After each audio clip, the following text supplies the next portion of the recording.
Salut les moldus, si cette vidéo vous plaît, n'hésitez surtout pas à vous abonner en cliquant sur le petit bouton rouge juste en dessous de la vidéo, comme ça vous ne louperez jamais rien et en plus ça me ferait vachement plaisir. Allez c'est parti, on y va. Dans sa quête de pouvoir, Voldemort a causé d'innombrables malheurs. Souhaitant prendre la tête du monde de la magie et y instaurer une dictature basée sur la suprématie du sang pur, le Seigneur des Ténèbres était prêt à toutes les pires horreurs pour imposer son idéologie, et d'une manière générale, pour atteindre leurs objectifs, lui et ses mange-morts ne reculaient devant aucun enlèvement, aucune séance de torture, ni même aucun meurtre, étant donné qu'ils sont même allés jusqu'à tenter d'assassiner froidement un bébé nouveau-né. Et alors forcément, durant le règne de Voldemort, la plupart des sorciers avaient peur, et à juste titre, parce qu'on avait quand même affaire à celui qui semblait bien être le plus dangereux mage noir de tous les temps. Il faudrait clairement être fou pour oser s'opposer à lui. Mais fort heureusement, il existe justement dans ce monde une poignée de sorciers assez fous pour pouvoir endosser cette mission. Une petite poignée de fous qui se sont rassemblés pour pouvoir lutter contre Lord Voldemort, une petite poignée de fous qui a pris le nom de l'Ordre du Phénix, une organisation secrète fondée par nul autre que ce cher Albus Dumbledore. Mais l'Ordre du Phénix, c'est aussi et surtout une organisation qui a été fondée un peu à l'arrache en fait, avec les quelques personnes qu'on avait sous la main, avec les 2-3 sorciers qui étaient assez courageux pour oser se battre contre vous savez qui. C'est pas tellement comme si l'Ordre du Phénix avait pu se payer le luxe de pouvoir rejeter les candidatures, parce que la situation elle était vraiment catastrophique à ce moment-là. S'il y avait des gens qui étaient déjà ne serait-ce que chauds pour participer, c'était déjà bien. Et forcément, parmi toutes les personnes qui se sont retrouvées dans l'Ordre du Phénix, il y avait des gens qui étaient plus ou moins bien placés pour pouvoir aider, des gens plus ou moins qualifiés pour pouvoir mener à bien ce genre de mission. Et c'est précisément ce qu'on va voir aujourd'hui. Dans cette vidéo, nous allons essayer de classer les membres de l'Ordre du Phénix du pire vers le meilleur. Exactement comme on l'avait fait il y a quelques temps avec les mange-morts, la vidéo est dans la description si vous ne l'avez pas vue. Et il était temps que je me mette à faire le classement des membres de l'Ordre parce que vous me l'avez vraiment beaucoup demandé celui-là. Mais attention, prenez garde parce que comme d'habitude, on va pas faire ça n'importe comment. On va faire les choses bien, on va être méthodique et on va être rigoureux. Tout d'abord, il faut savoir qu'il y a eu quand même pas mal de monde qui sont passés dans l'Ordre du Phénix et par conséquent, si je voulais pas que la vidéo dure à peu près 3h30, j'ai été obligé de faire déjà une petite sélection avant même de commencer le classement. Donc il y a pas mal de membres de l'Ordre que vous ne verrez pas dans ce classement et je vais vous expliquer qui et pourquoi. Tout d'abord, j'ai volontairement choisi de ne parler que du nouvel Ordre du Phénix, celui qu'on voit dans l'histoire de Harry Potter, parce que finalement c'est surtout eux qu'on connaît. Donc vous l'aurez compris, on ne parlera pas de ceux qui étaient là uniquement pendant la première guerre des sorciers, parce qu'on les connaît pas vraiment finalement, on les a jamais vraiment vus en action. Ensuite, j'ai aussi choisi de ne pas évaluer les enfants, ce qui me semble assez normal dans la mesure où ce ne sont que... des enfants, qui n'ont pas d'expérience ni les mêmes compétences que les autres membres qui se trouvent être des aurores confirmées pour la plupart. Et enfin, pour terminer, j'ai aussi choisi de ne pas parler du professeur McGonagall, qui pourtant fait bel et bien partie de l'Ordre du Phénix, mais en fin de compte, même si elle en fait partie et qu'elle lutte contre Voldemort à sa manière, elle n'est que peu impliquée dans les actions menées par l'Ordre étant donné qu'elle passe la majorité de son temps sur une autre mission, tout aussi importante, qui est de s'occuper des élèves de Poudlard et de les protéger. Donc en gros, à mes yeux, c'est davantage une professeure de Poudlard qu'une véritable membre de l'Ordre, et c'est pour cette raison que je ne vais pas l'évaluer. Par la barbe de Merlin, il va pas rester grand monde si je continue à ce rythme. Mais ne vous en faites pas parce que même après ça, on se retrouve quand même avec une liste de 10 membres de l'Ordre du Phénix qu'on va pouvoir classer. Ce qui, par conséquent, fait de cette vidéo un top 10. Et c'est cool, parce que tout le monde aime les top 10. Bien, maintenant qu'on a nos candidats, on va pouvoir commencer. Mais d'abord, il faut qu'on décide sur quels critères nous allons les classer. En même temps, je vous avais prévenu qu'on allait être méthodique. Et pour faire les choses avec un maximum de précision, comme d'habitude, j'ai préparé une petite grille d'évaluation qui contient 5 critères qui font que selon moi, un sorcier est un bon membre de l'Ordre du Phénix. 5 critères que je vais vous expliquer tout de suite. Critère numéro 1, la loyauté. Parce qu'évidemment, il est primordial qu'un bon membre de l'Ordre ne trahisse pas l'Ordre. C'est même selon vous, puisque je vous ai posé la question sur Instagram, le critère le plus important de tous. Et on est bien d'accord, si on a un traître dans les rangs, déjà ça sert même plus à rien de se battre, y a plus qu'à remballer, on est foutu. Mais ce n'est pas tout. Avec ce premier critère, on cherchera également à savoir si le sorcier en question fait bel et bien passer l'Ordre du Phénix avant son intérêt personnel. On cherchera à savoir s'il est réellement dévoué à la cause et s'il est digne de confiance. Ce qui est loin d'être le cas de tout le monde comme vous allez pouvoir le constater. Critère numéro 2, le courage. Et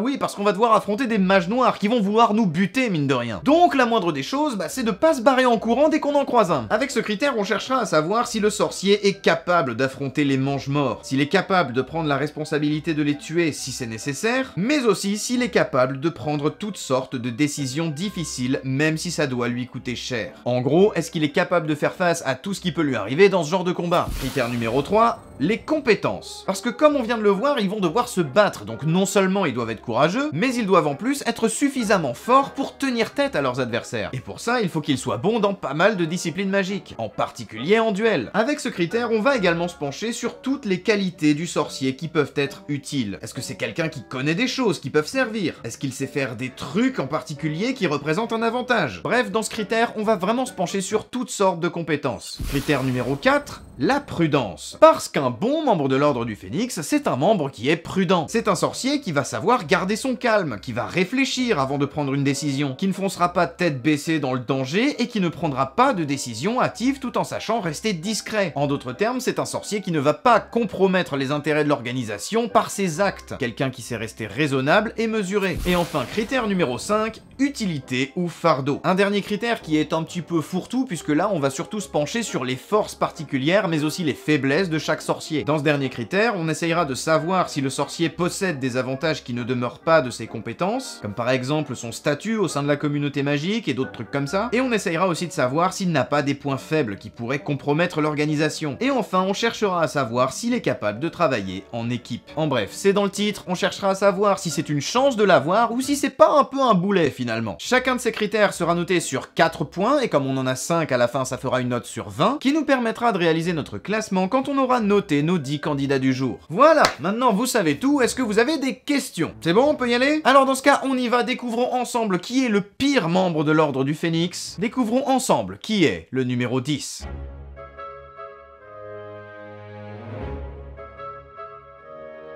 Wow, et ben le moins qu'on puisse dire, c'est que ça démarre super fort. Parce que mine de rien, on commence à en avoir fait pas mal des classements sur cette chaîne. Et j'ai jamais donné une note aussi pourrie que celle-là depuis qu'on a commencé. Et en même temps, j'ai envie de dire, ça étonne qui? Parce que Mondingus Fletcher, attention, c'est pas seulement le pire membre de l'ordre du Phénix qu'on ait jamais vu, non, ça va bien plus loin que ça. C'est aussi le seul et unique membre de l'ordre du Phénix dont on se demande vraiment, mais pourquoi est-ce qu'il est considéré comme un membre? Pour vous dire, pour préparer cette vidéo, j'ai demandé à Dumbledore de m'envoyer la liste des fois où Fletcher a été un boulet / incompétent / énorme sac à déchets corporels organiques à la suite d'une digestion difficile. Et voici ce qu'il m'a envoyé. Oh punaise, et j'avais pas vu sur la tranche, il y a marqué volume 1. Ah, je sens qu'on va s'éclater, ça va être super. Sans rire, je sais pas ce qu'il fait dans l'ordre, ce mec. Déjà parce que c'est de très loin le pire lâche que j'ai jamais vu de ma vie. Le type passe son temps à esquiver le danger plutôt que de l'affronter, quitte à abandonner ses alliés à leur sort pendant une bataille. Ce qui est précisément ce qu'il fait pendant la bataille des 7 Potters. Il abandonne Maugrey et du coup ce dernier se fait tuer. Mais en même temps, je suis partagé parce que j'ai envie de dire que c'est pas comme s'il allait servir à grand chose non plus, hein. Parce qu'en termes de magie, il sait faire que dalle. Donc à la limite, si, on peut se servir de lui comme appât pour attirer les mange-morts là-bas, là. Mais du coup, pourquoi il y a besoin que ce soit lui en particulier déjà? Non, parce que si on se le traîne juste pour servir d'appât, autant prendre quelqu'un d'autre, hein. Ah oui, non, pardon, c'est bon, je sais, j'ai compris, c'est parce que c'est pas grave si c'est lui qui meurt, du coup, c'est ça? Bah oui, non, mais faut le noter quand même, c'est une qualité de servir tellement à rien qu'on peut se servir de toi comme d'un fusible. Mais sinon, le reste du temps, il préfère se concentrer sur toutes ses autres activités plutôt que de s'impliquer dans la lutte contre Voldemort. Activités qui, bien évidemment, ne sont que des activités commerciales visant à se faire du fric et qui, bien évidemment, ne sont pas du tout légales. Super Fletcher, très beau boulot. D'ailleurs, puisqu'on est sur ces activités illégales, profitons-en pour évoquer le fait que lorsque Sirius est mort, eh ben lui, il en a profité pour aller piller la maison de Sirius, hein, qui était encore le QG de l'ordre du Phénix, je le rappelle, dans le but de tout revendre au marché noir sur le chemin de traverse. Bravo Fletcher, de mieux en mieux, décidément, t'es définitivement le plus gros rat que j'ai jamais vu de toute ma vie, même Croutard il aurait pas osé la faire celle-là. Et le vif d'or sur le cognard, c'est que parmi tous les objets qu'il a volés et qu'il a revendus, il y avait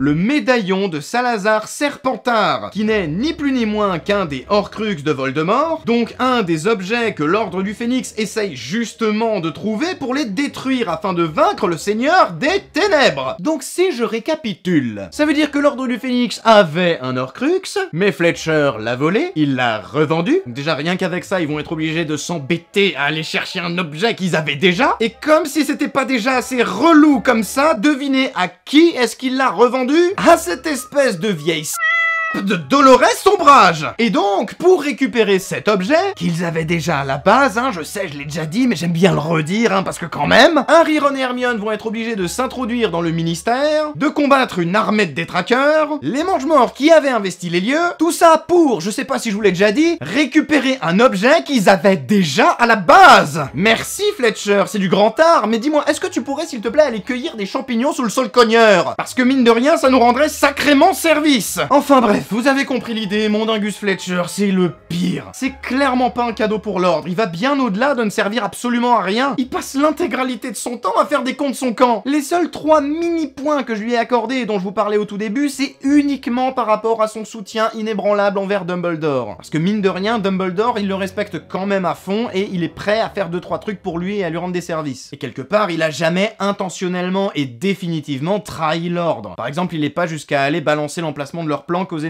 Ceci étant dit, c'est loin d'être suffisant, et si on prend en compte toutes les actions qu'il a menées à travers l'histoire, que ce soit volontaire ou pas, il a pas arrêté de mettre en danger l'ordre du Phénix. C'est même à se demander pourquoi les autres ont continué de lui demander à faire des trucs plutôt que de simplement le virer. Et puisqu'on parle des autres, on va justement passer à notre numéro 9.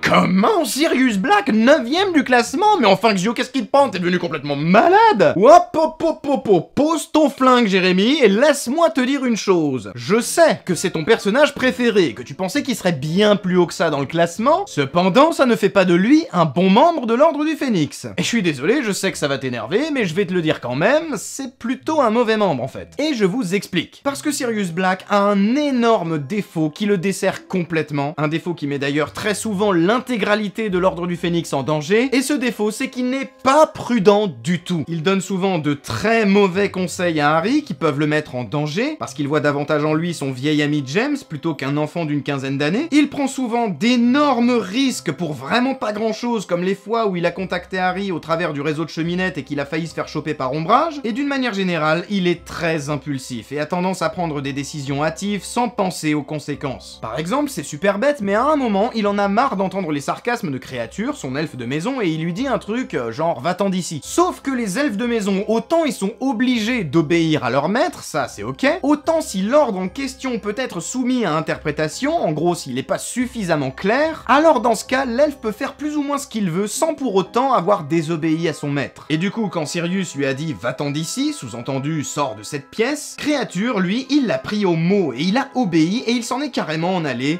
de la maison pour aller directement rejoindre le camp des Mange-Morts. Et il a pas désobéi pour l'instant, hein, on lui a juste dit va-t'en d'ici et pour l'instant c'est ce qu'il a fait. Mais juste par cet ordre, Sirius a envoyé son elfe de maison droit chez leurs ennemis, le rendant ainsi capable de les informer sur pas mal de trucs. Donc vous voyez déjà, rien que sur ce critère-là, on est obligé de lui mettre un 0. Parce que Sirius n'est jamais prudent. C'est une vraie tête brûlée et c'est quelque chose qui est très dangereux dans ce genre de combat. Et je sais bien qu'il est très doué en magie, qu'il sait faire tout un tas de sorts et qu'il peut se défendre très facilement contre les Mange-Morts. Je sais bien qu'il est très courageux, ça clairement on peut pas lui enlever. Mais à côté de ça, il a aussi vraiment beaucoup trop de défauts. C'est pareil, il a aussi souvent tendance à faire passer ses intérêts personnels avant ceux de l'ordre. Et ce, même si ça doit mettre en péril l'intégralité de l'organisation. Certes, il est fidèle au poste, loyal et tout ce que vous voulez, mais n'empêche qu'il passe aussi beaucoup de temps à quitter sa cachette pour aller se balader, alors qu'il sait très bien qu'il est recherché de partout et que s'il est découvert, bah ça va vraiment poser problème. Certes, sa maison est un endroit idéal pour accueillir le QG de l'Ordre du Phénix, et le fait que Bellatrix soit sa cousine, c'est aussi un avantage parce que du coup il la connaît bien. Certes, il a grandi dans une famille qui avait exactement la même idéologie que Voldemort, donc du coup il est tout à fait à même de les comprendre, et comme chacun le sait, connaître son adversaire permet de remporter de nombreuses victoires, mais à côté de ça, il faut pas oublier non plus qu'il a passé 12 ans enfermé à Azkaban. Et alors là, pour le coup, c'est pas vraiment de sa faute, mais il faut quand même le compter. Sirius, c'est un mec qui est traumatisé. C'est quelqu'un qui n'est pas loin de la folie à certains moments, et c'est aussi quelqu'un avec qui il est très difficile de travailler en équipe. Et c'est pour toutes les raisons que je viens d'évoquer que Sirius n'est que le 9ème du classement. Juste derrière notre numéro 8, qui n'est nul autre que...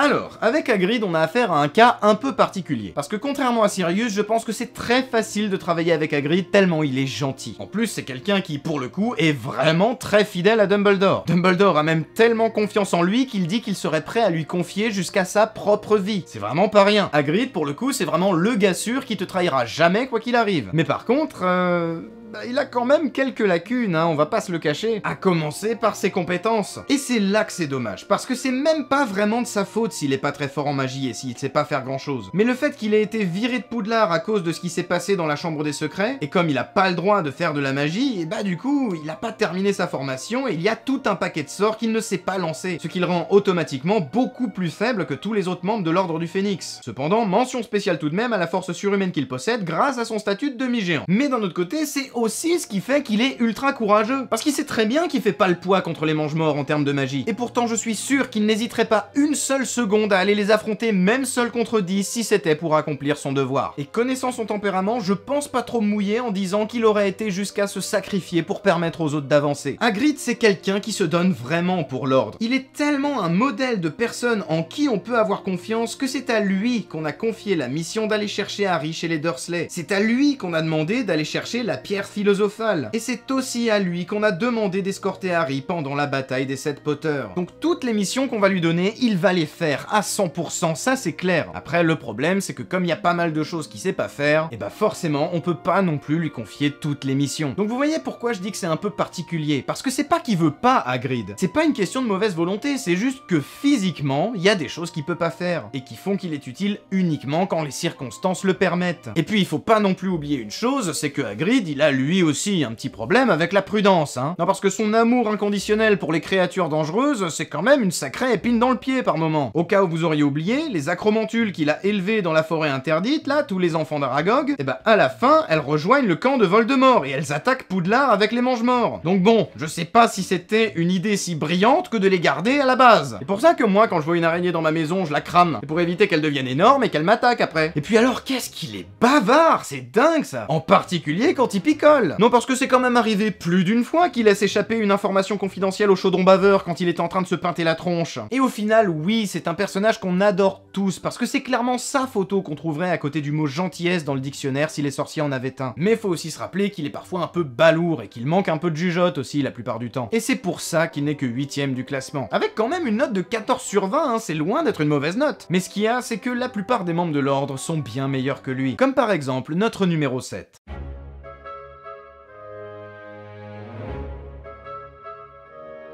On va pas tourner autour du pot plus longtemps que ça, je pense que ça commence vraiment à se voir avec les notes, mais les membres de l'Ordre du Phénix sont globalement tous très bons dans ce qu'ils font. Et pour les classer à partir de maintenant, vous allez voir que j'ai été obligé d'aller chercher vraiment assez loin dans les détails pour trouver des trucs à redire. Ce qui fait qu'à partir de ce personnage, on va vraiment commencer à chipoter à mort. On va être extrêmement critique, on va vraiment chercher le moindre petit défaut, la moindre petite bête. Rien n'échappera à mon œil de lynx. Et vous pourrez pas dire que je vous ai pas prévenu. Et en ce qui concerne Tonks, je pense que vous aurez pas trop besoin de moi pour voir ses qualités. Tout le monde a remarqué qu'elle était très courageuse, tout le monde a remarqué qu'elle était super douée en magie, c'est clairement pas pour rien qu'elle est devenue Aurore, et en plus elle possède une compétence plutôt rare qui est celle de pouvoir se métamorphoser à volonté en tout ce qu'elle veut. Vous connaissez tous ses qualités, donc on va directement passer à ce qui va pas selon moi pour que vous compreniez pourquoi je lui ai retiré 5 points. Et la première chose, c'est que malgré tout ce qu'elle montre en apparence, il se trouve que Tonks est en réalité psychologiquement assez fragile. Ce qui n'est pas un reproche, mais quand on se lance dans un combat aussi dangereux que celui de l'Ordre du Phénix, et bah c'est typiquement le genre de chose qui peut nous desservir. Par exemple, peu après la mort de Sirius Black, on sait que Tonks est tombé dans une profonde dépression qui l'a rendu moins capable de mener à bien certaines missions. Sauf que dehors, en attendant, c'est la guerre et l'Ordre ne doit pas s'arrêter de se battre. Et les membres de l'Ordre, ce sont des soldats dans toute cette histoire, donc forcément, va y avoir des morts. C'est quelque chose qui va arriver, et pas qu'une fois. Et même si ça l'a profondément affecté de perdre un ami comme Sirius, le fait qu'elle se laisse abattre comme ça, c'est vraiment quelque chose qui peut poser problème. Parce qu'on a besoin qu'elle soit au taquet. Voldemort, en face, il va pas gentiment attendre qu'elle se soit remise de la mort de Sirius, il faut qu'elle s'y remette maintenant. Et je sais que ça peut paraître dur, voire inhumain ce que je dis, mais d'un autre côté, c'est la guerre, donc vraiment,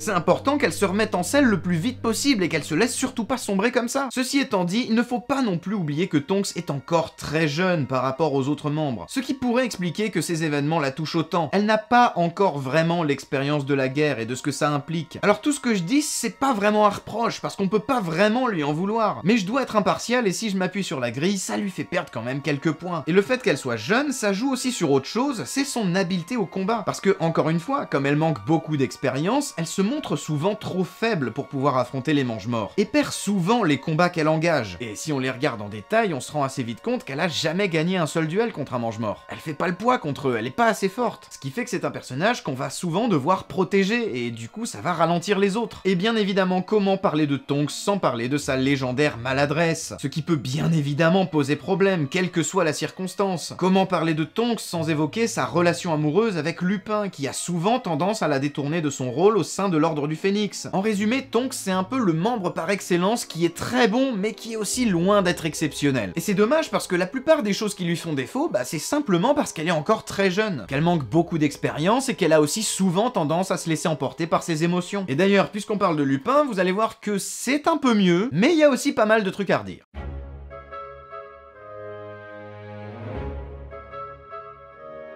Parce qu'avec Lupin, c'est un petit peu le même problème. Ce qui lui fait défaut, c'est principalement ce qui se passe dans sa tête. Lupin, c'est un personnage qui n'a jamais réussi à s'accepter tel qu'il est. C'est un personnage qui se sent nul, principalement à cause du fait que c'est un loup-garou. Et à la limite, ça, on pourrait se dire que c'est pas grave, que ça n'a rien à voir avec ce qu'il fait dans l'ordre. Sauf qu'en fait, c'est précisément là que se trouve tout le nœud du problème. Parce que justement, comme il n'arrive pas à s'accepter lui-même tel qu'il est, il voit dans ses amis, c'est-à-dire les autres maraudeurs qui sont les seuls à l'accepter, des gens extraordinaires pour qui il est prêt à accomplir tous les sacrifices. Sauf que du coup, ça fait qu'il n'est pas capable de s'opposer à Sirius quand ce dernier prend une mauvaise décision, ça fait qu'il n'a pas non plus été capable de les retenir, lui et James, quand ils étaient en train de victimiser ce pauvre Rogue, alors qu'on sait qu'il désapprouvait totalement ce que ses amis lui faisaient subir, mais par contre, ça fait qu'il est capable au contraire de cacher des choses à Dumbledore, puisqu'il ne lui a jamais dit que Sirius, James et Queue de Verre étaient des animagi, alors que c'est quand même une information qui est super importante, parce que si Dumbledore avait été au courant que l'un des méchants était capable de se transformer en rat, peut-être que Croutard, on l'aurait surveillé d'un petit peu plus près et un petit peu plus tôt. Ça aurait peut-être même pu empêcher le retour de Voldemort s'il lui avait dit. Et bien sûr, quand on parle de Lupin, on est obligé de parler de ce sujet. Lupin est un loup-garou, et par conséquent, c'est un personnage qui peut potentiellement devenir dangereux, même avec ses alliés. Alors après, vous allez peut-être me dire qu'il prend un médicament, justement, pour lutter contre ça et faire en sorte qu'il ne soit pas dangereux quand il se transforme en loup-garou, et vous aurez totalement raison. Ceci dit, ça reste quand même un désavantage, parce que pendant qu'il est sous médoc, je rappelle que ce n'est pas un médicament qui l'empêche de se transformer en loup-garou, c'est un médicament qui fait que pendant qu'il est en loup-garou, il est un loup-garou docile. Donc en gros, il se transforme quand même, mais quand on lui donne ce médicament, on peut le mettre dans une pièce, il va rester tranquille et il va pas causer de dégâts. Mais du coup, ça veut dire que si jamais à un moment donné on a besoin de lui pile à ce moment-là, on peut pas compter sur lui, parce qu'il est en mode loup-garou docile et qu'il faut attendre qu'il ait fini. Cependant, il a quand même une note de 16 sur 20, parce que l'air de rien, il est extrêmement compétent en défense contre les forces du mal, c'est pas pour rien qu'il a été professeur dans cette matière, et surtout, ce qui est super chez lui, c'est que c'est quelqu'un de très posé, de très réfléchi, qui ne prend jamais une décision importante à la légère. C'est une personne profondément gentille et pacifique, qui privilégie toujours le dialogue et la négociation plutôt que le combat, mais qui sait aussi montrer les crocs lorsque c'est nécessaire et qui est capable de se battre. Bref, Lupin, même avec tous ses défauts, c'est un excellent membre de l'Ordre du Phénix. Mais le truc, c'est qu'il y en a 5 autres qui sont encore meilleurs.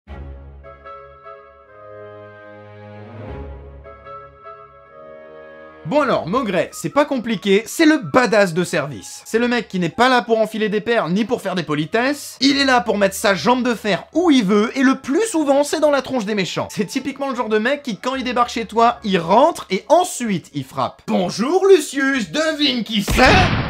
Ah, y a pas à dire, le montage c'est génial, depuis le temps que je rêvais de faire ça. Et au palmarès du monsieur, on peut trouver pas mal de choses qui méritent d'être soulignées. Premièrement, c'est un Aurore, absolument excellent, peut-être le meilleur qu'on ait jamais vu, étant donné qu'on nous dit que la moitié des cellules d'Azkaban sont pleines grâce à lui, rien que ça. Donc voilà, déjà niveau compétences, le monsieur place la barre tout là-haut. Et ensuite, si je regarde un petit peu ma grille, alors voyons ce qu'on a. Est-ce qu'il est courageux? En fait, quand j'y réfléchis, j'ai envie de dire qu'il est pas spécialement courageux. C'est juste que quand c'est dangereux, il en a absolument rien à secouer. Du coup, on peut pas vraiment dire que c'est du courage. Parce que le courage, c'est justement d'oser faire quelque chose même quand ça te fait peur. Sauf que lui, je regrette, mais on dirait bien qu'il a peur de rien. Peut-être pas non plus, faut pas exagérer, mais en tout cas, il a pas peur du danger. Parce que par contre, à côté de ça, il est aussi complètement parano, mais ça, j'y reviens juste après. Puis en ce qui concerne la loyauté, pour être honnête, je vois pas tellement comment c'est possible de faire mieux. Il est toujours là, il fait toujours toutes les missions, et quand il meurt, c'est vraiment un coup dur pour l'Ordre du Phénix. Parce que c'était clairement un super bon élément. Même Voldemort pensait que c'était lui le membre le plus fort de l'Ordre du Phénix. C'est même pour ça qu'il l'a attaqué personnellement pendant la bataille des 7 Potters, parce qu'il pensait que c'était lui qui était chargé de protéger le vrai Harry. Mais alors du coup, s'il est si bon, pourquoi seulement 17? Eh ben déjà parce que comme je viens de vous le dire, il est complètement parano. Il pense toujours que quelqu'un va essayer de le tuer, et d'une manière générale, il fait confiance à strictement personne. Même pas aux autres membres de l'Ordre du Phénix. Pour vous dire, Maugret n'a tellement pas confiance même en ses propres alliés, qu'il se prépare lui-même sa propre nourriture et qu'il boit seulement dans sa propre propre gourde pour ne pas risquer de se faire empoisonner. Juste parce qu'on sait jamais, il pourrait très bien y avoir un traître parmi eux. Donc comment vous dire que niveau travail d'équipe, Folleuil ne remporte bizarrement pas beaucoup de points. Et c'est d'ailleurs son principal défaut, c'est pas qu'il est très prudent, c'est qu'il est beaucoup trop prudent. Tellement prudent que ça en devient carrément un problème, c'est quand même balèze. Et pas des moindres, hein, parce qu'il pourrait très bien attaquer un de ses amis à cause de ça. Et là, je suis pas dans la supposition, c'est pas une théorie ça, c'est vraiment arrivé. À un moment donné, dans un des bouquins, on nous explique qu'il a attaqué une sorcière qui voulait lui faire une blague parce qu'il a cru qu'il se faisait attaquer. Ah bah vous avez pas intérêt à arriver derrière lui et lui faire la blague du devine qui c'est, hein. Ça pourrait bien être la toute dernière chose que vous feriez de votre vie. Donc voilà pourquoi seulement 17. Parce que malgré tous les avantages qu'il y a à l'avoir dans son camp, il y a quand même des trucs qui vont pas. Et même s'il a plein de qualités, ça c'est clair, c'est indéniable, et bah parfois ça peut aussi être un boulet. Et sur ces bonnes paroles, il est à présent temps de passer à nos numéros 4 et 3, et oui, j'ai bien dit nos numéros 4 et 3, parce qu'il se trouve que nous avons un ex-aequo.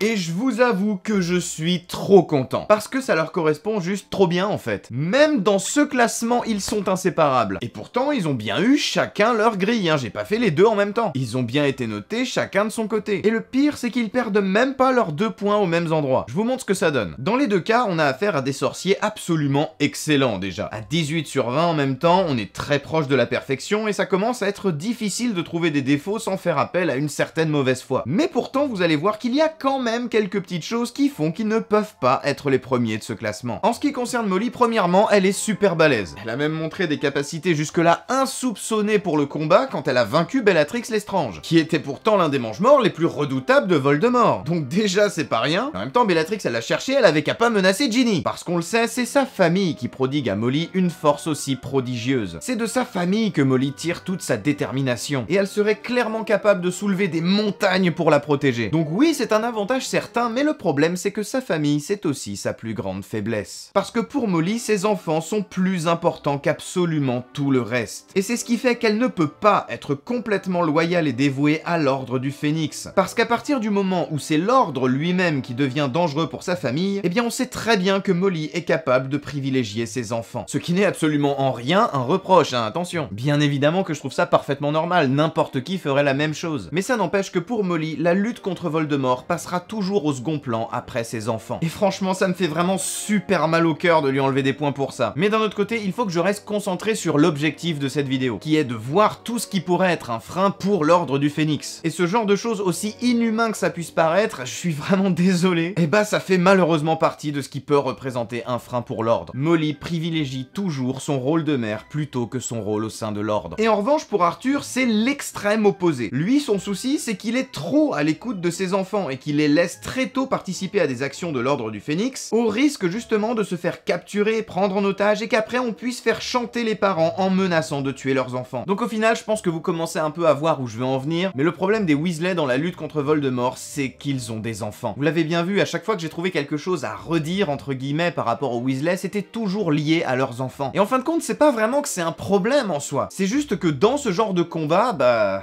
c'est mieux de ne pas avoir d'attache en fait, de ne pas avoir de points faibles. Parce qu'on sait très bien en se lançant dans ce genre de combat qu'on se met en danger et qu'on met en danger notre entourage. Et ça, il suffit de regarder les films de super-héros comme Spider-Man et autres pour s'en rendre compte. À chaque fois que le super-vilain n'arrive pas à vaincre son adversaire, il s'en prend à ses proches. Et c'est toujours à partir de là que le méchant commence à prendre l'avantage. Parce que ce sont des méchants justement, ils ne reculeront pas devant ce genre d'attaque. Et encore une fois, je le redis, c'est affreux de dire ça, hein, je suis d'accord. Mais quand on se lance dans ce genre de combat, c'est mieux de ne pas avoir d'attache. Et de toute façon, je vous avais prévenu, depuis Tonks, on est que sur des super bons membres de l'ordre du Phénix, donc clairement là je suis obligé d'être de super mauvaise foi et de chercher des défauts là où il y en a pas vraiment. Et c'est uniquement sur ce critère là qu'ils sont derrière notre numéro 2, dont on va parler tout de suite.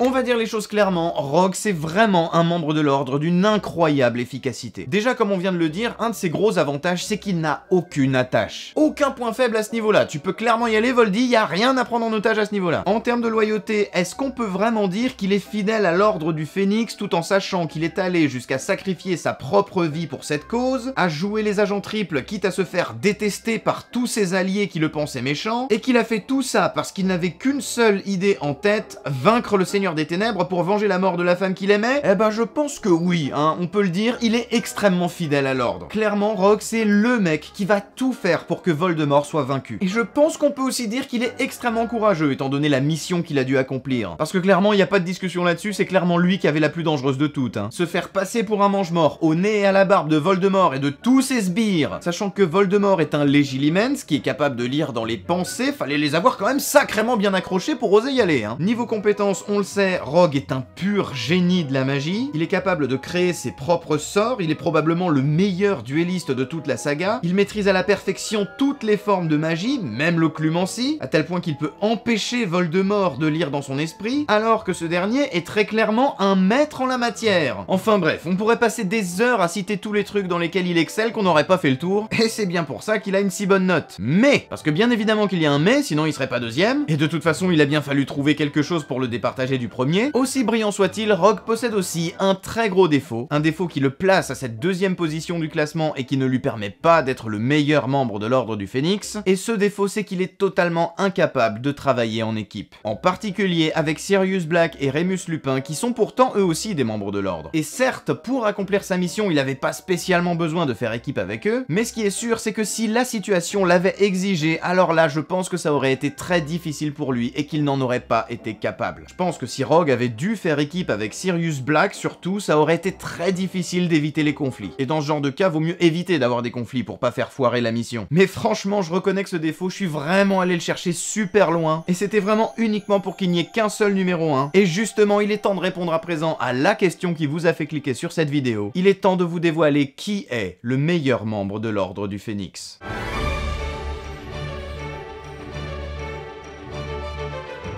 J'ai beau avoir cherché, je ne vois rien qui ne va pas avec Kingsley. Il est juste parfait. Déjà, il fait partie des rares qui ont immédiatement rejoint l'Ordre dès que Harry a annoncé le retour de Voldemort, mais c'est aussi un duelliste exceptionnel qui a réussi à tenir tête pendant la bataille du département des mystères à pas moins de 4 mange-morts, dont Bellatrix Lestrange et Augustus Rockwood. C'est pas rien. Il affronte Voldemort en personne aux côtés de McGonagall et Slughorn et parvient à s'en sortir vivant, mais surtout, il est l'un des seuls sorciers à n'avoir jamais abandonné et à avoir continué à se battre même quand l'ordre avait été vaincu. Et alors qu'il était recherché de partout par tous les mange-morts. Et si vous le saviez pas, c'est Kingsley qui s'occupait de donner des informations aux quelques-uns qui voudraient encore se battre par le biais de la radio par exemple. Kingsley c'est un homme pragmatique qui préférera toujours garder son calme et réfléchir avant d'agir. C'est quelqu'un qui a un sens très aigu de ce qu'il doit faire et de où il doit être pour que les choses avancent. Il est même allé jusqu'à faire semblant d'être condescendant avec Arthur Weasley juste pour qu'on croie qu'ils se connaissaient pas et qu'ils étaient pas potes, alors que c'était pourtant des alliés et qu'ils étaient tous les deux membres de l'ordre. Et grâce à ce stratagème, il y a personne au ministère de la magie qui savait qu'ils se connaissaient. Et puisqu'on parle de son poste au ministère de la magie, bah il faut reconnaître aussi que c'est un sacré avantage pour recueillir des informations, ou pour avoir une influence sur les événements. C'est justement grâce à son poste au ministère de la magie qu'il a réussi à mettre le ministère sur tout un tas de fausses pistes quand il cherchait Sirius Black. Et du coup, grâce à ça, ils ont jamais réussi à le retrouver, c'est grâce à Kingsley ça. En termes de travail d'équipe, je suis pas certain qu'on puisse faire beaucoup mieux. Et honnêtement, je suis désolé, mais y a rien à jeter. Si tous les membres de l'Ordre du Phénix avaient tous été comme Kingsley, et ben Voldemort, il aurait très probablement pas tenu 5 minutes avant de se faire avoir. Et c'est grâce à ses innombrables compétences qu'on est très loin d'avoir toutes cité que Kingsley est le numéro 1 de ce classement. Et c'est avec un immense plaisir et un grand honneur que je décerne le titre de meilleur membre de l'Ordre du Phénix à Monsieur Kingsley Shacklebolt. Et voilà les amis, c'est la fin de cette vidéo, j'espère qu'elle vous a plu. Si c'est le cas, je vous invite à nouveau à vous abonner pour ne louper aucune des prochaines vidéos que je ferai. Si vous avez aimé ce format des classements, et bien je vous mets le lien de la playlist dans la description pour que vous puissiez voir tous les classements qu'on a fait, et je vous mets juste ici le classement des mange-morts pour que vous puissiez avoir une vidéo un peu complémentaire à celle-ci, juste à côté d'une petite théorie sur Harry Potter qui pourrait bien vous plaire. N'oubliez pas la cloche bien évidemment, et en attendant, comme d'habitude vous le savez, en attendant la prochaine vidéo, moi je vous fais tout plein de bisous, à la prochaine, c'était Xio,